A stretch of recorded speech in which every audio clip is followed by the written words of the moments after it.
Hey everyone, this is Chirag Joshi. Welcome to episode 11 of the CJ show.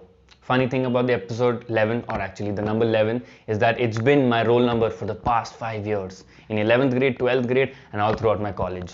So, can't say it's my lucky number, but it's a number that stuck.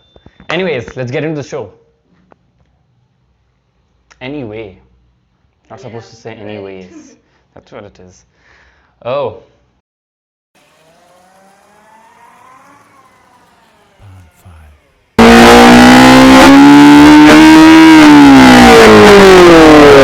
okay, so in this post, as you can see, we've asked a question of sorts, and it's how do you want your EV to sound? And there are two sound clips that play. Number one is that of an electric vehicle that has a certain sound, and number two is that of a normal sports bike that makes a lot of noise, right? So the intention or why I ended up creating this post was because Revolt Motors had just announced their bike, and their bike came up with this thing called artificial sounds. You could choose from like 4 to 5 different sounds, and they were almost mimicked petrol counterparts. So that came across as a really weird kind of move from, like, that's what I thought, because being silent is one of the core features, or one of the very trademark features of an electric vehicle, that it does not make noise. It does not cause a lot of noise pollution. And the fact that they're giving an option for people to add a certain virtual noise that is almost similar to that of normal petrol bikes, I wasn't particularly impressed by it. However, there's another part of the argument where EVs can't be completely silent, like they can't make zero noise, because it causes a lot of problem for pedestrians and anyone sort of who isn't aware. One of the roles that sound plays in road transportation, or bikes and any other vehicles, is that it alerts people around that, okay, there is something approaching. You should not cross the road, or you shouldn't take a false step. It might cause an accident.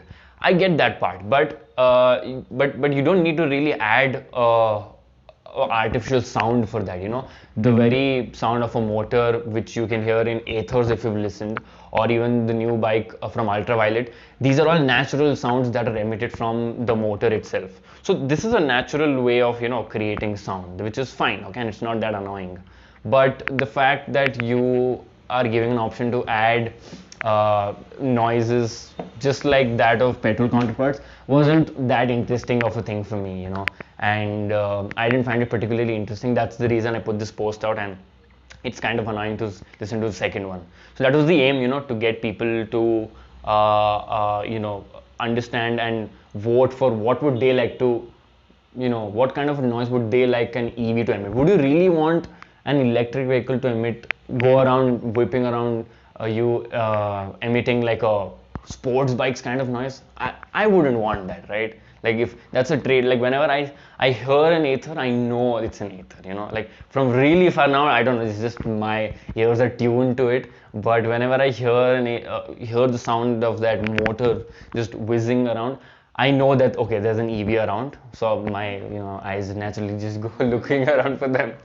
But yeah, I didn't think it was necessary to put artificial sounds. It'll be interesting to know what your take is on it. Would you want there to be artificial noises in it? I wouldn't. Oh, this is a good post.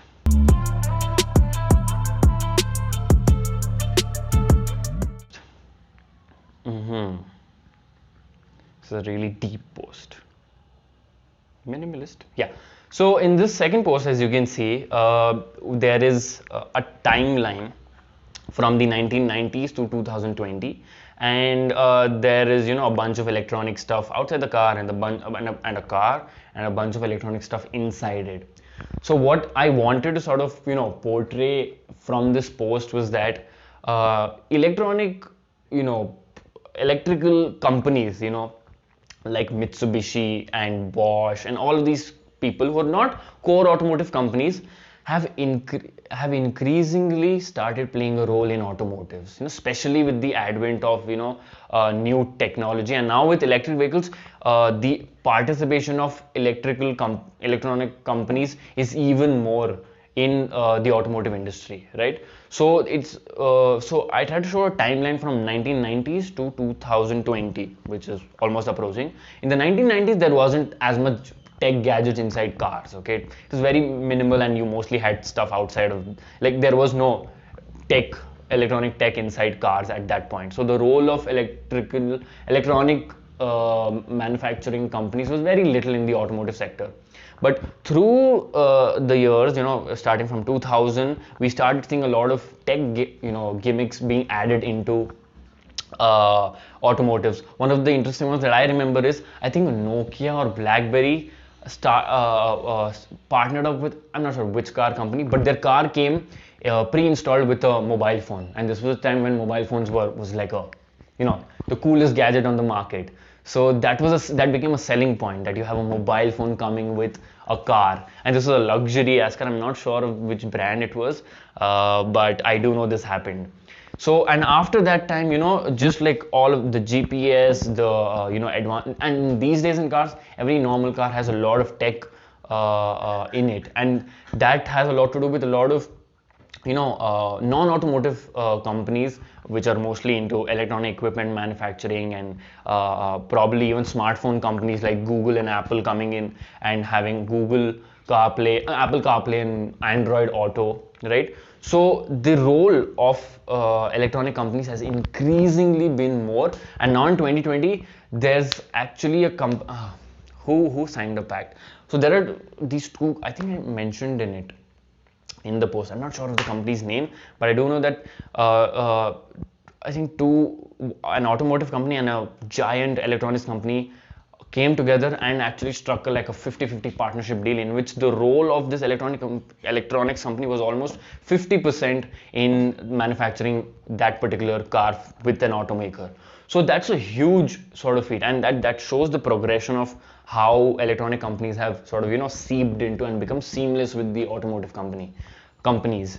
And now with the advent of EVs, it's only gonna go further. We also have pure electronics companies entering the EV game, in multiple ways.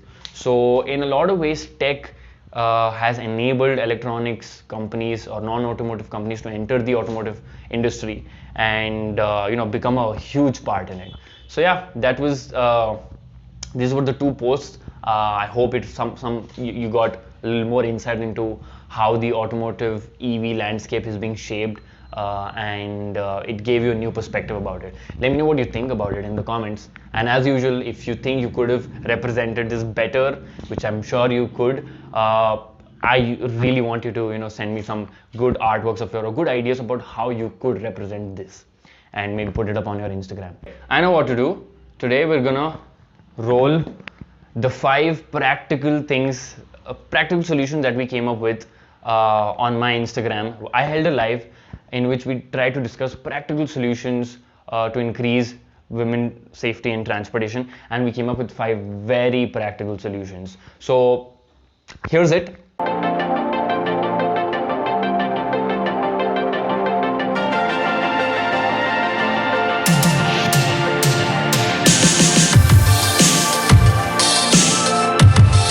So dash cams happen to be the most easiest yet highly impactful ideas in order to improve women's safety in transportation.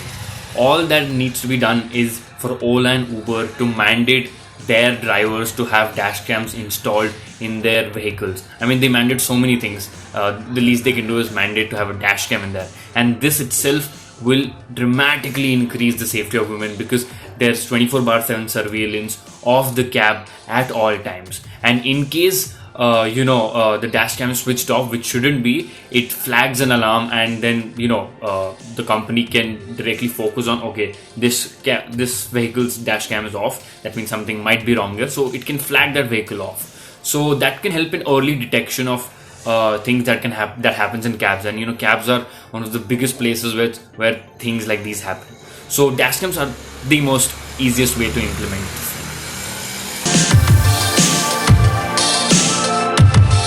Now, city buses is an area where a lot of these subtle activities happen, like touching or groping or unnecessarily coming too close to the women. And women experience this on a daily basis there, but they aren't able to report it because it's not that big of a thing that should be reported, or whatever the reason is. So, having CCTV on buses could dramatically increase the safety of women in these subtle aspects and become a real deterrent to people not just doing this but any kind of ill activity like pickpocketing or whatever, right? So and this is something that can be readily implemented, and in fact is being implemented in Delhi, and I think the first 100 buses have been installed, have CCTVs in them. So let's see the results of these, and I think it's a really win-win, and it can be implemented. So it should be. It's not a crazy idea that needs to have too much money behind it.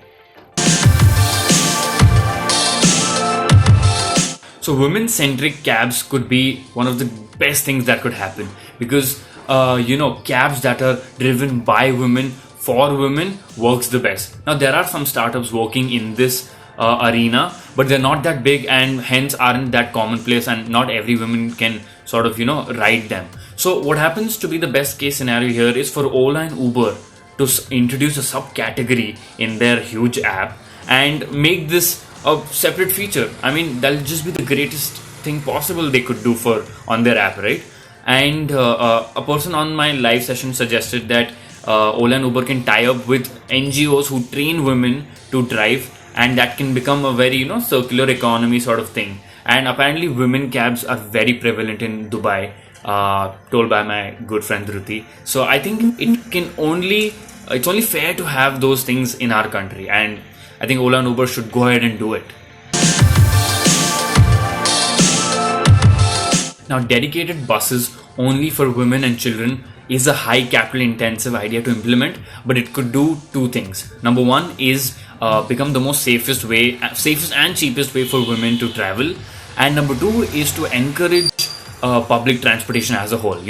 Say any one of my friends, I think if the people that I know, the females that I know, if they get an option between choosing a 200 rupees Ola ride and a bus, women-centric bus only that costs her 50 bucks, she will choose that, right? So that it'll become just a great way to encourage public transportation also. So a bus system dedicated only for women and children could make a lot of sense. And of course you can have things like women conductors or even women bus drivers, and of course CCTVs as well. So all in all, it becomes a great way to promote public transportation and the safest way for women to travel.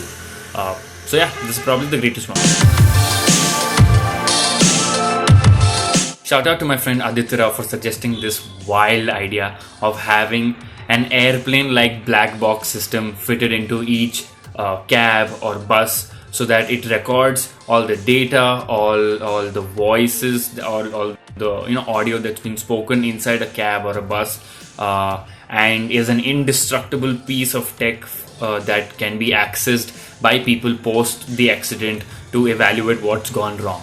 Now this is slightly high-tech idea that could be implemented, but I'm not really sure about how exactly people would go about it.